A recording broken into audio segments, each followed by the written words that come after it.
مونږ ځایک د مانزه ځای کول دا دي چې موږ پرې دي بالکل کوي نه یا کوي خو لیکن بیٹھے مې کوي یا کوي خو لیکن د آداب او خیال نه ساتي د مانزه د آداب او خشوع پکې نه کوي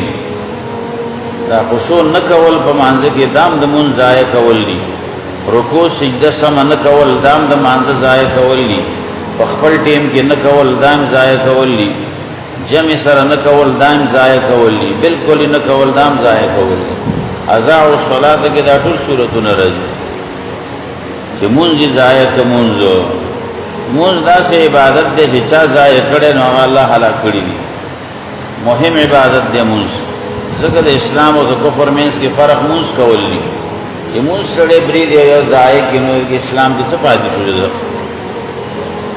واتبعوا الشهوات او خواهشات پس روان شو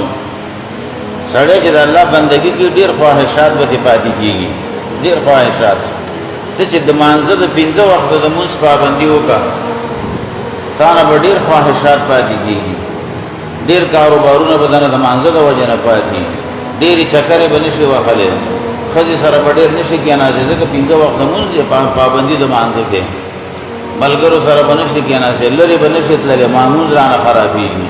ته د یو مانزه پابندي وکړه دنیا خواهشات به تانه پاتې دنیا خواهشات او که خواهشات پوره کې مونږ به دانه ضایع کېږي بچیو به دانه جمع تلي په میلمه به تلي په ښځه به تلي په بچي به تلي چکر له تللی ام کار پسې تللی ام اوس جمع لاړم دا به دانه ضایع کېږي د دې وجه نه ورپسې متصل ویل واتبعوا الشهوات خواهش پسې تابع کېدل دې سره ډېر دین ضایع کېږي واتبعوا دا بیا څوک کم خلک دي دې کې اختلاف دی بعضې وایي دا یهود دي بعضې وایي نصارا دي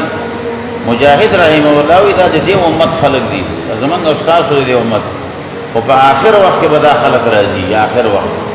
لکه حدیث کې چې راځي نبي علیه السلام بیان کړی چې په لارو کې به په یو بل باندې سورېږي چا نه به شرمېږي نه جناګانې به په لاره باندې کېږي دین به ضایع کېږي مونځ به ضایع کېږي شرابونه به څکي د دروغو ګوایانې به کوي د دین پروا به هم نه وي دا په آخر وخت کې دې امت کې دا خلک پیدا کېږي چې مونځ به ضایع کوي او شراب به څکي او دا جناګانې به کوي په لارو کې بلکل د چا نه به حیا نه ورځي ولا د حیواناتو غوندې په یو بل سورېږي دا په دې امت کې دا خلک پیدا کېږي فخلف من بعدهم خلف دا دې امت خلق دي دا وسم شته لګ لګ شته انفرادن د څه کسان شته وسم چې مونږ ځای کړي د خواهش په روان دي او اخر وخت به ډیر زیات دي دا اوس انفرادن دی او به اخر وخت به ډیری بلکې مونږ صحیح طریقې سره سره نه کې دام ځای کولی صلات محمدي سره نه کوي او د ځان نه مونږ جوړ کړي د دنیا نه زده کړي د ټپ ټپې مونږ دی نو دام ځای کولی کنه مونږ خو به داسې مونږ کې چې لکه څنګه نبی علیہ السلام مونږ ته ښودلی صلو کما رأیتمونی اصلي نبی علیہ السلام ما ته ګورې څنګه مونږ کوم دغسې تاسو نه کوي هغسې مونږ نه کوي په بلې طریقې سره مونږ کې دا ضایع کول دي صلات محمدي باندې مونږ مکلف یو چې نبی علیہ السلام کوم مونږ مونږ ته ښودلی دی د هغې نه ذره به راخوا دېخوا دا منظور نه دی ګورې هسې ځان ستړی کول دي صلات محمدي به کې